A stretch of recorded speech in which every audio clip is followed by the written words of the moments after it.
नमस्कार। आपका बहुत स्वागत है और प्रस्तुत हूँ मैं आपको एक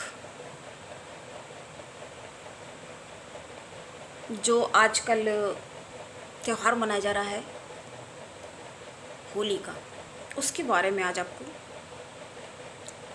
कुछ बताएंगे। क्या बताएंगे जो आपको पहले से भी पता होगा। आखिर ये क्यों मनाया जाता है, क्या आप जानते हैं? प्रिय दर्शकों, आप जानते हैं ये त्यौहार क्यों मनाया जाता है? ये त्यौहार बुराई पर अच्छाई की जीत का है। सबसे पहले आपका ये त्यौहार कैसा गया? आशा है कि अच्छा ही गया होगा, क्योंकि ये रंग अपने आप में ही बहुत खुशी देने वाले होते हैं। क्यों? अब देखिए ना, जैसा आपका मूड होता है वैसे कपड़े आप पहनते हैं। जब आपका मूड अच्छा नहीं होता है तब आप यूं ही कुछ भी उठा के, क्योंकि मूड ख़राब है ना।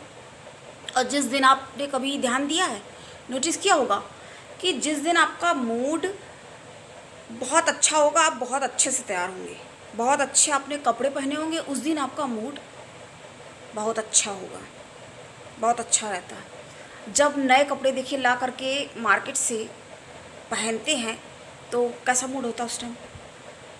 बेटर फीलिंग, अच्छा लगता है ना। प्रिय दर्शकों, बताइए कैसा लगता है आपको? आई एम श्योर बहुत अच्छा ही लगता होगा।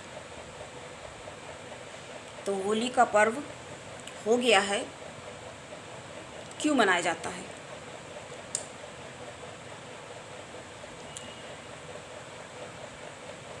भक्त प्रहलाद ये विष्णु भगवान के अनन्य भक्त माने जाते हैं। इनके काफ़ी सारे भक्त हैं विष्णु भगवान के। देखिए, विष्णु भगवान के जितने भी देखिए भक्त हुए हैं, तो क्या हुआ है, विष्णु भगवान ने उनको बचाने के लिए अवतार लिया है। क्या आपको गजेंद्र मोक्ष की कथा पता है?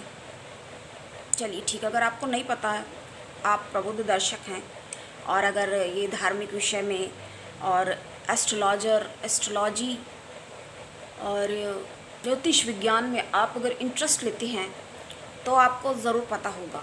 हो सकता है पता हो या ना भी हो, तो हम बताते हैं। इसमें क्या हुआ था, जब हाथी एक बार फंस गया था, उसको एक मगर ने उसका पैर पकड़ लिया, तो हाथी ने सभी को याद किया और मदद की गुहार लगाई। उसने सबको चिल्लाया, लेकिन उसकी किसी ने भी नहीं सुनी। फिर उसने एक कमल का फूल वहीं कीचड़ से दलदल पे फंस गया, तो पानी में, तो वहाँ से उसको मगर ने जब पकड़ रखा था, तब भी उसने क्या किया कि एक कमल का फूल तोड़ के विष्णु भगवान का उसने आवाहन किया। तो विष्णु भगवान गरुड़ पर सवार होकर दौड़े हुए तुरंत आए और उसको, हाथी को मुक्त किया वहाँ से। मगरमच्छ ने जो उसका पाँव जकड़ लिया था, फंसा लिया था और खींच रहा था उसको अपनी तरफ मारने के लिए। देखिए, ऐसे करते हैं जानवर।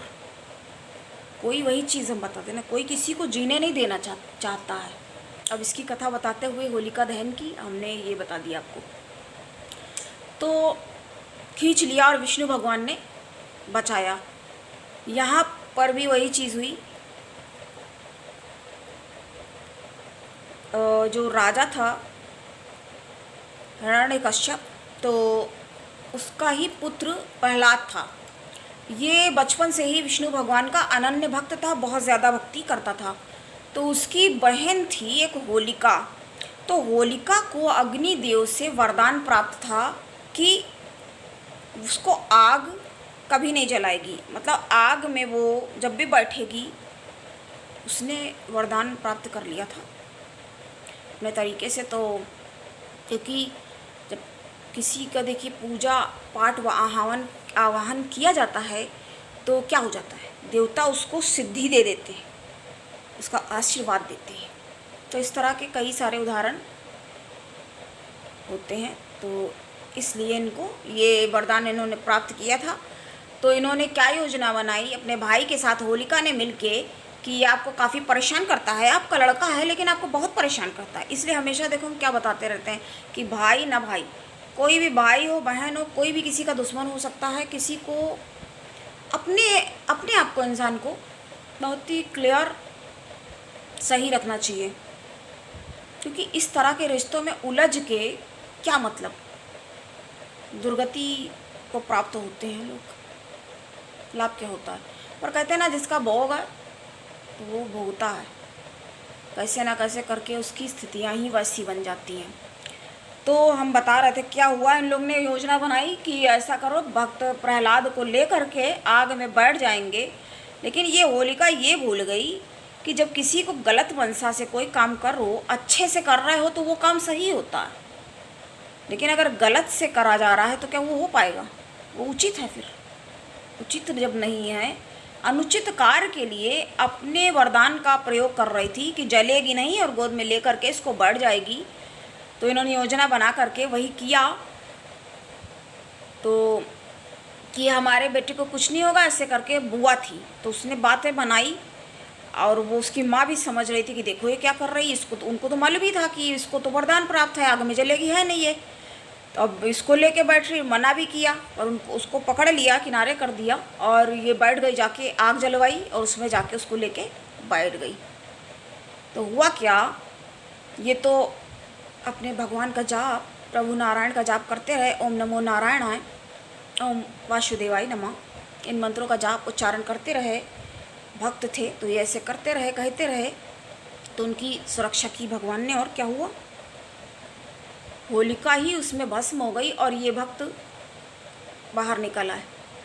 अग्नि समाप्त हुई तो लोगों ने देखा, अरे ये क्या हुआ, आश्चर्य का ठिकाना नहीं रहा। अब उसको अपनी बहन के जाने का लगा कि बताओ ये तो मर गई, इसको तो वरदान प्राप्त था, ये बताओ कैसे मर गई, और यही बच गया। अत्यंत और क्रोधित हुए और वो बच्चा अपनी माँ के साथ चला गया वहाँ से उठ के। तो इससे क्या साबित होता है, अच्छाई पर बुराई जीतने चली थी, लेकिन कैसे जीतेगी। पर कहते नहीं, ये सब लगता है कहने की बातें। हाँ, कभी कभी ऐसा वातावरण, ऐसा माहौल हो जाता है कि लगता है सब कहने की बातें हैं, क्योंकि कलयुग चल रहा है ना। तो बुराई देखो ना, कितने दुष्ट और बुरे लोग कैसे प्रताड़ित करा करते हैं अच्छों को। तो इनोसेंट पीपल सफ़र करते हैं, प्रताड़ित होते हैं इनोसेंट। तो इनोसेंट क्यों सफ़र हो जाते हैं, उनके सफ़र होने का कारण ही यही है कि वो इनोसेंट हैं, वो इतने अधिक सरल हैं। अब जैसे इनको क्यों लोग बंधक बना के जानवरों को, पशु पक्षियों को क्यों रख लेते हैं, क्योंकि इतने क्यूट से, मासूम से लगते हैं, और उनको लोग अपनी चालाकी से, देखो इंसान कितना चालाक है, शेर कितना ताकतवर है, अगर उसको अपनी शक्ति का पूरा भान हो तो क्या उसको कभी कोई सर्कस में शेर को नचाया जा सकता है? आप स्वयं विचार कीजिए, आप सोचिए, हो सकता है क्या ऐसा? उसी तरह से हाथी को क्या किया जाता है, हाथी के पैर में एक जंजीर बांध के रख दी जाती है और उसको 10 दिन कम से कम ऐसे, तो उसकी वो सोच ऐसी हो जाती है, उसको ऐसा लगता है कि इतना बड़ा शरीर है, उसके कान बड़े हैं तो वो शरीर देख नहीं पाता, वो अलग बात है, लेकिन उसको ये भान नहीं हो पाता। तो इंसान कितना चालाक है, अपने फ़ायदे के लिए उसको किस तरह से इस्तेमाल कर डालता है। उसी तरह से लोग भी होते हैं। तो इसी तरह से कुछ इंसान होते हैं, वो इंसान को ही उसको चूसे रहते हैं, उसको यूज़ करते रहते हैं। इसीलिए कहते हैं ना, प्रिय दर्शक, क्या बी अलर्ट, कहीं देर ना हो जाए, क्योंकि सही गलत जब तक देखिए आदमी, क्योंकि यहाँ पे क्या है, इंडिया में मेंटल हेल्थ पे तो कोई ज़्यादा ध्यान देता ही नहीं है आदमी, बस, और जबकि ये उससे ज़्यादा पीड़ा देती है। किससे ज़्यादा? देखो, शारीरिक क्षति अगर किसी को हो तो वो दवा लगा के, मरहम पट्टी करके, डॉक्टर को दिखा के उससे आदमी निजात पा। लेकिन ये जो अंदर जो चोटें लगती हैं, जो लोग मन को दुखाते हैं, प्रताड़ित करते हैं, तो क्या ये क्षमा के पात्र हैं कहीं से भी? ये कोई भी हो सकता है। जैसे हमने आपको बताया, अब देखो ये बुआ थी और उसको मारने के लिए ले करके बैठ गई। वो अलग बात है कि ये क्या हुआ, पर ऐसे लोग होते हैं जो हानि पहुंचाने में बिल्कुल भी पीछे नहीं हटते हैं और किसी को भी यूज़ करके अपने अकॉर्डिंग। बहुत मज़ा आता है ना इंसान को। देखो, राज करने में आदमी को मज़ा ही आता है, क्योंकि वो अपनी ताकत का प्रदर्शन कर रहा होता है। उसको ऐसा लगता है कि ये मेरी ताकत है। ये ताकत जबकि नहीं है, जालसाजी, मक्कारी और बहुत ही घृणित है। धूर्त और मूर्ख में क्या अंतर है बताइए। ये बात होते हुए तो हमारी होलिका दहन की ये कहानी आपने आज सुनी, आपको कैसा लगा बताइए। आप लाइक करिए, सब्सक्राइब करिए, आपने नहीं करके रखा है, पता है हमें, आई नो। चलिए कोई बात नहीं, आपकी मर्ज़ी है। तो आप पूछिए अगर आपको कुछ पूछना हो, अपना डेट, टाइम, बर्थ प्लेस। हमें देखिए ये बार बार रिपीट इसलिए करना पड़ता है ना, पता नहीं किसी ने मेरा देखा है पिछला वाला कि नहीं देखा है। मान लीजिए हमारा पहली बार हो सकता है, क्योंकि आपको ये ख्याल आए हम ये बोलते हैं। हमें भी देखो नहीं बार बार अच्छा लगता बोलना, लेकिन बोलना ज़रूरी हो जाता है इसलिए बोलते हैं। तो इस तरह से लोगों का भी भला हो सकता है मेरी कुछ बातें सुन के किसी का मनोबल बढ़ जाए और उसके पास अपनी ये ज़िंदगी की जद्दोजहद से लड़ने की शक्ति आ जाए। जी हाँ, शक्ति आ जाए। इसीलिए तो क्या कहते हैं, धर्म की रक्षा करनी चाहिए। देखो कृष्ण ने क्या कहा है गीता में, अगर छल से भी आप जीत रहे हो तो छल भी धर्म है। क्योंकि कई लोगों को, अब देखिए, सामने से नहीं मारा जा सकता है। एकलव्य का वध किसने किया? एकलव्य का वध श्री कृष्ण ने किया। और राम ने, क्योंकि बाली जो था बहुत ज़्यादा शक्तिशाली था, उसको छुप के मारा। प्रभु श्री राम ने, हमारे मर्यादा पुरुषोत्तम श्री राम ने बाली को छुप कर मारा सुग्रीव के कहने से। तो मरते समय भी बाली ने कहा कि मतलब कौन सा ऐसा अपराध कर दिया मैंने कि ऐसे करके है, तुमसे याद नहीं आ रहा क्या कहे, मुही मारा। एकदम से हो जाता, कभी कभी याद रहता फिर भी बताने में, लेकिन कहने का तात्पर्य यही है कि मारा तो सुग्रीव के कहने से, नाथ के कारण मारा, ऐसे करके उन्होंने बोला दुखी मन से कि बताओ। क्योंकि क्या था, बाली के पास यदि कोई सामने खड़ा हो जाए तो क्या हो जाता था, वो आधी शक्ति उसकी ले लेता था। मतलब सामने वाले की आधी पावर उसके ही हाथ में आ जाती थी, उसके ऊपर आ जाती थी। उतना मतलब अपनी शक्ति तो थी, एक तो ऑलरेडी इतना ज़्यादा ताकतवर था। और बाली कौन था? ये इंद्र का पुत्र था। अब इंद्र तो कितने, उनका तो एक वज्र का प्रहार, वही तो हनुमान जी को वज्र का प्रहार कर दिया था। इसीलिए तो उनका मुंह एकदम हनुमान नाम पड़ गया, क्योंकि मुंह एकदम फूल गया। ऐसा उसको वज्र माला और मारा और वो बेहोश हो गए। तो ये हो गया था। तो जब इन्होंने ऐसे कहा तो कहा कि तुम भी ऐसे, तभी फिर कृष्ण को वो बाली ने ही छुप के मारा था, पैर में बाण जब उनको। तो इस तरह से उनका बदला पूरा हुआ अगले जन्म में जाके। बताइए, समझ लीजिए, इस तरह के उदाहरण, ऐसी चीज़ें आती हैं सामने, तब आदमी को लगता है कि हाँ भाई। वैसे देखिए कोई नहीं मानता है।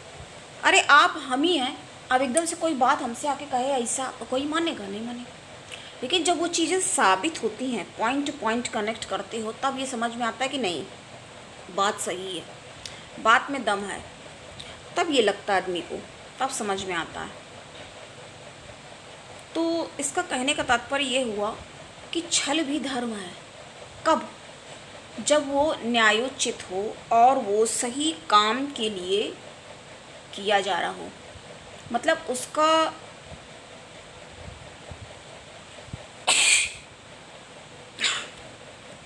सॉरी, और लग रहा सर्दी भी हो गई काफ़ी। ये पानी बहुत रंग, यहाँ पे तो बहुत ज़्यादा रंग। ये छोटे बच्चे होते हैं ना, ये लोग वो पानी लिए रहते हैं, वही फेंक के ऐसे आएंगे सामने से, कहेंगे रंग लगा रहा, रंग लगाना, थोड़ा सा ऐसे लगाएंगे नहीं, पूरा ऐसे लेके इसे फेंक देंगे ऊपर आके। और पानी भी फेंकते हैं साथ में, वो भी लिए रहते हैं ना उन लोग।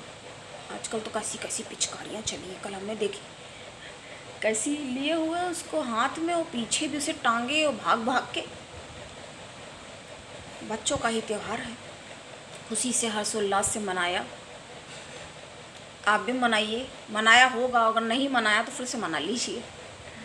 अब गया साल भर के लिए, क्योंकि हाँ, त्यौहार परंपरा रीति रिवाज करनी चाहिए, प्रथा परंपराएं हैं, फॉलो करना चाहिए इन्हें, तभी ना आगे बढ़ाएंगे। तो यही बात बताई हमने, इस तरह से होता है ये कि जब सही काम के लिए कुछ किया जा रहा है, जिसे कहा गया है ना, झूठ कब बोलना चाहिए। कोई गलत आदमी है, उसको जब कैसे सजा देंगे, क्योंकि वो इतना ज़्यादा पहले कपटी या चालाक, उसके लिए कौन सा शब्द, इतना धूर्त है। और धूर्त लोग इतने ऐसे दुष्ट होते हैं, अगर ज़्यादा कोई सीधा है तो क्या हो जाता है, वो मूर्खी कहा जाता है, क्योंकि धूर्त के चालों को कभी नहीं समझ पाएगा ना वो। इसलिए तो जब आप चालाकी करेंगे, वो थोड़ी सी चालाकी ही कही जाएगी, तो उसको छल भी कह सकते हैं, तो छल कह दिया जाता है, ऐसे कहते हैं लोग। पर वो छल फिर कहाँ हुआ?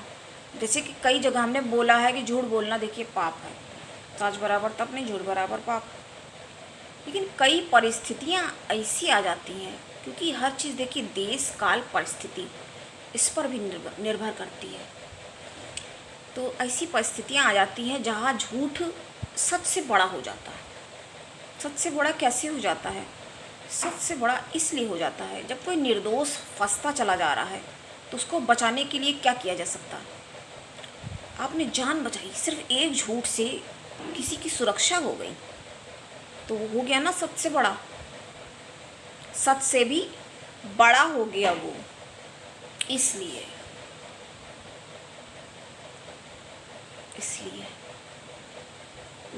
तो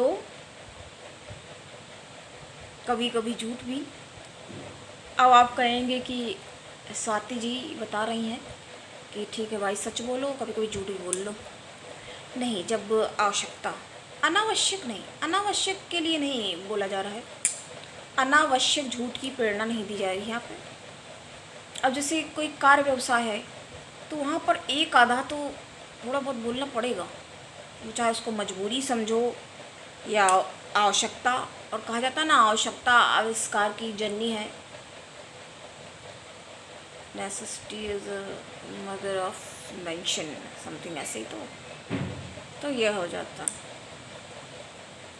आज हमने इसके बारे में चर्चा की, इसके बारे में जाना। लेकिन एक बात आपसे हम और कहेंगे कि धर्म बल्कि हारता है, ऐसा भी होता कई बार, क्योंकि सत्य ताकत है, ठीक है, अंदर आंतरिक शक्ति होगी। अब अंदर किसके आदमी झांक के देख रहा है? जब सच को ताकत दी नहीं जाएगी तो क्या हुआ यहाँ पर? सच को जब ताकत दी गई, कृष्ण ने ताकत दी, अर्जुन को भी समझाया, वो तो देखिए युद्ध के लिए ही तैयार नहीं थे कि किससे लड़ रहे हैं, अपने ही लोग हैं। पितामह को तो काफ़ी मानते थे। अब क्या इन्होंने पाप नहीं किया?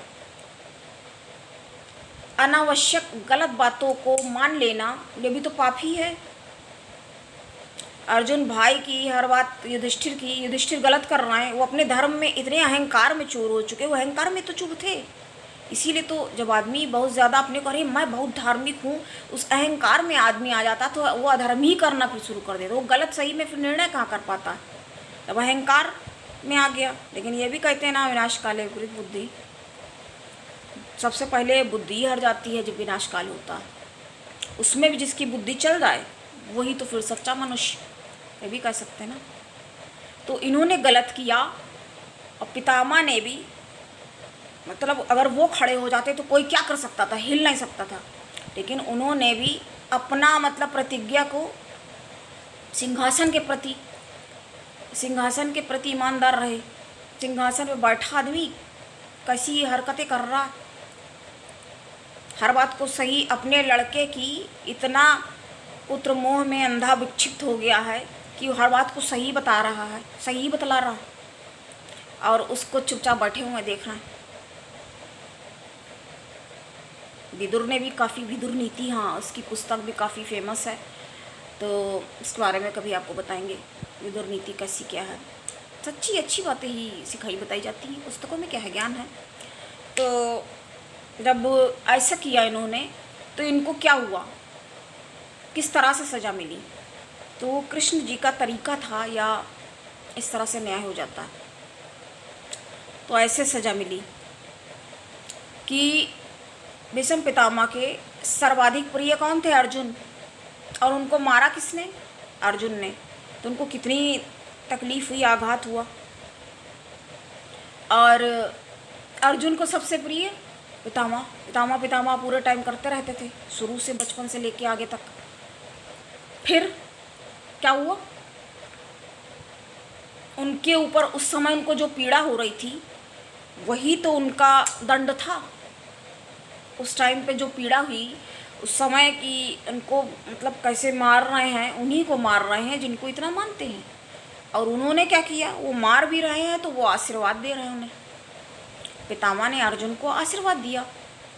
कैसा आशीर्वाद, जीतने का आशीर्वाद, विजयी हो, आयुष्मान हो, आशीर्वाद दिया। और एक बात आपको बताएं, ये आशीर्वाद जो हैं बहुत लगते हैं, ये बहुत लगते हैं आशीर्वाद, अगर लेकिन कोई मन से दे। देखो हर किसी का पैर नहीं छूना चाहिए, और क्योंकि अगर आप, वो आदमी अगर निगेटिविटी से भरा है या आप उसके लिए निगेटिविटी से भरे हुए हैं, नकारात्मक सोच एक दूसरे की है, तो क्या होता है कि उसकी ही निगेटिविटी एक दूसरे में एक्सचेंज हो जाती है, उसकी नेगेटिव आ जाती है और अपनी पॉजिटिव उसको दे देते हो। तो आदर सम्मान जरूरी है। जब आदर सम्मान हो व्यक्ति का, तभी ये पैर छूना, ये सब क्रियाकलाप करने चाहिए। पर आजकल तो पता नहीं क्या है कि फैशन जैसे की तरह दिखाते हैं, अपने को संस्कारी दिखाने के लिए न जाने आदमी क्या कर ले, कैसा माहौल चल रहा है। इस तरह के लोग होते हैं, अच्छाइयाँ पसंद नहीं आती लोगों को, क्योंकि लेकिन आती भी हैं। देखिए काफ़ी लोग ऐसे नहीं होते, कुछ लोग तो धर्म पर ही उंगली उठाया करते हैं, धर्म को ही गलत और उसमें बुराई। ये कहते हैं ना, इसका विरोध करने का हिंदू धर्म का ये एक है तरीका कि बताएंगे कि ये धर्म ऐसा है, इसमें पता नहीं कितने देवी देवता हैं। देवी देवता क्या हैं, अरे विष्णु भगवान के ही तो अवतार हैं, कृष्ण राम, तो अलग अलग कहाँ से। और एक चीज़ ये है, प्रकृति से भी जोड़ दिया गया धर्म को। आपसे कुछ नहीं हो पा रहा, आप एक पेड़ की पूजा करिए, पीपल के पेड़ की पूजा कर लीजिए। नीम के पेड़ को तो माता रानी का स्थल वास माना जाता है। हर चीज़ को कनेक्ट कर दिया गया है, इसलिए आप इजली हमारे मतलब, क्योंकि कहते हैं ना पार जाना है तो कैसे पार जाएं, कोई भी एक आप वो लीजिए। और धर्म क्या है, धर्म से शांति होती है। आज आपको एक और बहुत टॉप सीक्रेट बताते हैं। खुशी, सुख कहाँ से मिलता है, कहाँ से मिलता है ये सुख? सुख मिलता है सिर्फ कुछ किससे, किनसे किनसे, कहाँ से मिलता है सुख? आप भी विचार करिए। प्रिय दर्शकों, सुख मिलता है ज्ञान से। जब देखिए नॉलेज है, अगर ज्ञान है, तो आप एक शांत, मतलब काफ़ी वातावरण अशांत भी हो फिर भी आप शांति का एक अनुभव करेंगे। और कहाँ से मिलता है? सौंदर्य। जो आदमी सौंदर्य को नकारता है, मतलब उससे बड़ा फरेबी, धूर्त, दुष्ट, झूठा कौन हो सकता है? क्योंकि सबसे पहले कोई अंदर घुस के तो नहीं देख लेगा ना किसी के मन में, कि उसको उसका खोपड़ी फाड़ के, सर फाड़ के, गला फाड़ के उसके अंदर देख लेगा, झांक के सोच लेगा क्या है चल रहा भाई है। सबसे पहले क्या देखेगा? उसका बाहरी आवरण ही तो देखेगा। और बाहरी आवरण क्या? अर्थात शुक्र।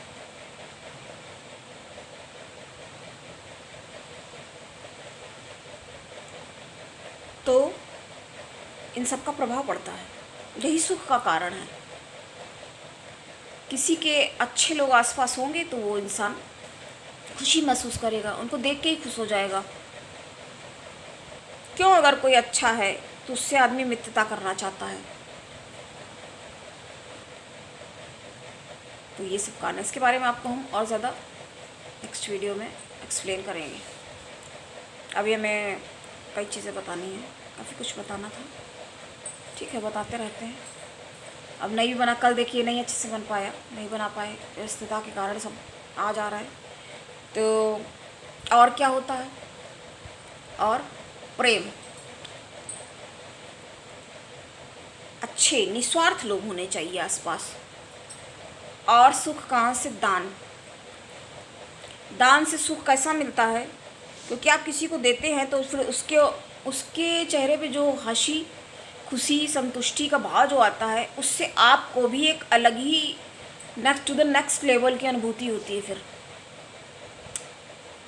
अच्छा तो है ये, आज हमने ये आपको खुशी के कारण बताए, लेकिन इसके आगे एक बात हम आपको और कहना चाहेंगे कि दान सोच के आप कुछ भी दान ना करने लगे, क्योंकि जन्मांक विश्लेषण अनिवार्य है ना। जब तक आपको अपना सही दान, क्या दान करना है, जिस चीज़ की देखिए अधिकता होती है व्यक्ति के पास, व्यक्ति को वो देना चाहिए।